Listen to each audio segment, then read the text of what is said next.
দেশের নবীন চিকিৎসকরা দেশপ্রেমে উদ্বুদ্ধ হয়ে দায়িত্ব পালন করলে বিশ্বমানের স্বাস্থ্য ব্যবস্থা গড়ে তোলা সম্ভব বলে মন্তব্য করেছেন জিয়াউর রহমান ফাউন্ডেশনের সহসভাপতি ও প্রধানমন্ত্রীর সহধর্মিণী ডাক্তার জুবাইদা রহমান।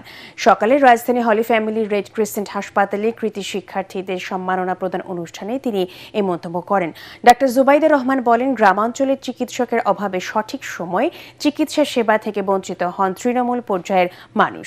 সেবার মনোভাব নিয়ে ডাক্তাররা এগিয়ে গেলে এই সমস্যার সমাধান সম্ভব বলে আশা প্রকাশ করেন তিনি।